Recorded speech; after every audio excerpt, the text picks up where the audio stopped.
Hi everyone, my name is Matthew. Thank you so much for tuning in to my Cursed Swamp 9-hole cup rookie walkthrough video. In this video, I'm going to walk you through the shots that I'll use and some of the possible alternatives. Understand that the video footage you're going to see is from older tournaments and may not be up to the current quality standards that you're used to, but rest assured that the routes you see and the shots that we make in this video are going to be very similar to the way that we play the holes in the tournament. We might just have to adjust the spins and elevations to suit the tournament wins, and according to those wins, understand that the wind you see in this video is not necessarily the same wind that we'll see in the tournament, but we're going to know that once we get there. Play the shots according to your clubs and your balls, and if you have any comments or questions, leave them in the comment section below. Let's get into it.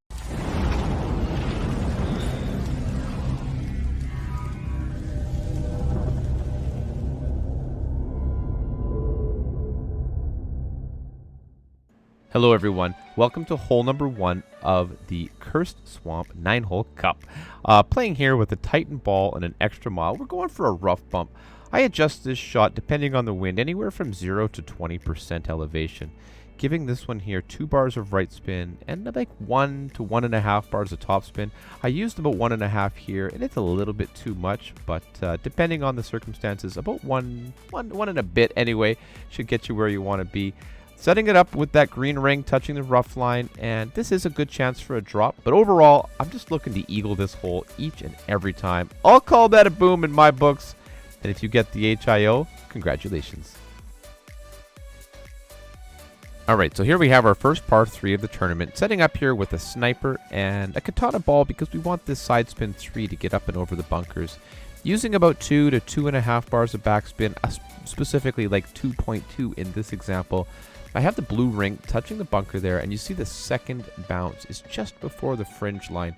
Definitely want to rely on that setup if we have a similar wind. So we're going to adjust here 20% max, and you'll see that we're using a little bit of right curl in this shot with the right edge of the ball, just touching the right side of that, pull back circle. Hit perfect. All the best of luck to you on this hole number 2.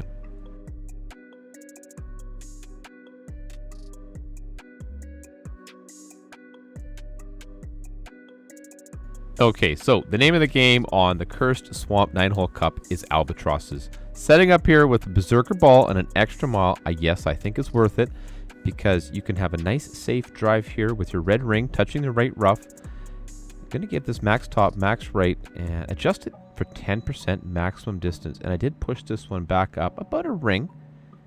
And you'll see here we're giving this a small, just a baby amount of right curl to get it safely up and over without having to use overpower or, adjusting in overpower, if you will. If that's something you're comfortable with and you know how to push up based on the number of rings needed, then by all means, play the Titan, play the Kingmaker here, whatever you are comfortable with.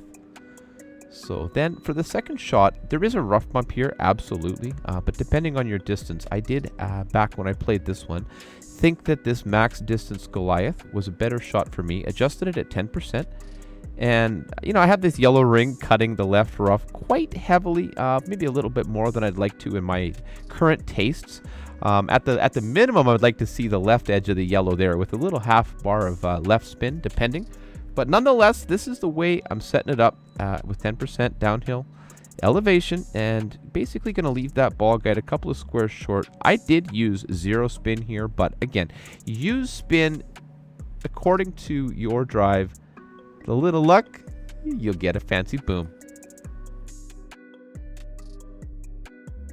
Here we go. Hole number 4, par 3. Going to set up here with the sniper or viper for that matter. Any of these shots, in rookie can essentially be played with a viper or a sniper, depending what you have, depending what you prefer. And Marlin ball, you could use anything here really. It's a very direct shot at the pin. I'm really using no side spin and approximately a bar of top spin. More if we have headwind, less if we have tailwind, and approximately the same here if we have a different kind of crosswind. The setup is that red ring there is just slightly cutting the rough, you see, and the second bounce is just about a green square before the fringe. that's really all it takes, and a keen eye to get this one to aim at the pin. Now, of course, if you have a Sniper 7 with that full ball guide, it's going to make a lot of difference here. But the average rookie, that's not an option. So set it up with these similar situations, and you'll have a great chance to get an extra drop. I think hole number 5 is a really fun par 4. The drive can be complicated. Just make it simple. Bring the katana ball and the extra mile. Katana because we want this max left spin, and then we're going to use as much top spin as we can otherwise, about 4 bars. And I have the top of the yellow ring touching the rough there. You'll see at the +3 yard mark. And you just check out that ball guide, how it's just a little bit left of the bunker. Now, especially if you have any kind of left or right wind, we're going to want to make sure to put a little bit of left curl. I use a little bit anyway, about the left edge of the ball to the left edge of that pull back aim circle. And just be aware that that is ultimately the goal here. Bounce, roll past the bunker and up past that tree. And it's going to give us a nice, clear 0% elevation shot for the second. First shot, we did adjust there at 10% max distance. So here we go. We're going to come in here with the thorn. Now you see we're going to go maximum backspin. So you know what that means. I'm setting this one up. I did play this one at 0% min from a similar drive position, if that's any help to you. So if you've never done a dunk play before, you did see that we were nicely in end bringer range. You could absolutely just play your wedge if you're more comfortable with it. But this is a shot that Tommy showed us, and I've always, for some reason, followed along on this hole. I think it's a lot of fun. Not much to lose as long as you remember to bring the maximum backspin, or use it, I should say. You got a really good chance to get yourself a really awesome eagle. It's going to feel great when you get the zoom and the boom.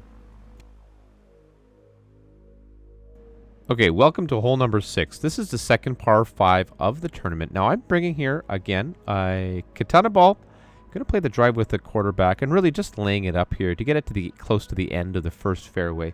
To do so, I gave it max left, 3 top, and I got the red ring touching the left rough here as a little bit of an indicator, but you can set it up in any way that you think it's going to get you safely to the end of this fairway. You know, bring the driver with the most ball guide. If you've got a rock, never a bad choice. 10% on the adjustment. Make sure you hit perfect. I just intentionally hit great there just to show you guys that you'd be safe in that setup. Second shot, bring your sniper or the Viper. 0% elevation on this second shot. And I like to set it up so that, as you can see, about a half of the red ring is in the rough, giving it about 2 bars of backspin. Be mindful of your wind angles here. This is a slightly tricky green for how straightforward it seems. It does slope slightly from right to left. So in previous tournaments, so we've played this one a few times, you do have to kind of set it up maybe slightly to the right of the pin, something like that. Just be aware of the slope there. But ideally, bounce it up and over the bushes. You think we can drop another Alba here? I think so. Good luck, everybody.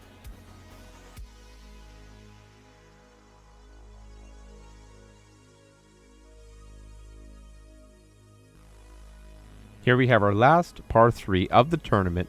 This one we're playing a rough bump if we can. Given it there, you see about 2.5 bars of topspin, 1 left with your power 0 ball. That's because of the wind typically. Marlin here, if you can swing it, bring something with even more wind resistance. Why not? Top of the yellow is touching the fairway or the edge of the rough, depending how you look at it, with ball guide to the pin. This is a really usually consistent bump. Definitely a decent chance. So if we can, I'm going to try to play it this way. There is a way to just sort of bounce it up with a long iron up and over the rough, but I find that to be a lot more inconsistent. Give it a go. Rough bump for gold. Let's go! All right, so by now you must be noticing a trend of excellent opportunities for drops on this course. The scores, even in a 9-hole, are going to be insane. Set up this drive here on hole number 8. I brought a Marlin and an extra mile. Max top, max right. 10% on the adjustment. Now, I see that I've got the top of my yellow ring here touching the rough. Maybe just pull it back a little hair. Give yourself a bit of room with the red into, give it room to breathe just in case. I have gone long here before and hit this water. And sometimes, depending on the wind, you might want to use a little bit of right curl just to avoid that left fairway bunker you see coming into the screen now. But all things considered, up into the shadows here, should set ourselves up for a second shot. Long iron, I like to bring the backbone or whatever long iron has the best amount of accuracy and ball guide. 10% minimum distance here on the setup. 4.5 bars of backspin. Right to the bottom there. And essentially what you want to do here, because that fairway just in front of the green is quite undulous and difficult to find a consistent bounce, you want to set it up with the yellow ring here on the fringe. Has been a very successful point of landing for most people in previous attempts here. So that's what we're going to do. 10% on the adjustment. Nice clean pull is what you want to see. And then all you got to do is hit perfect. Good luck on hole number 8.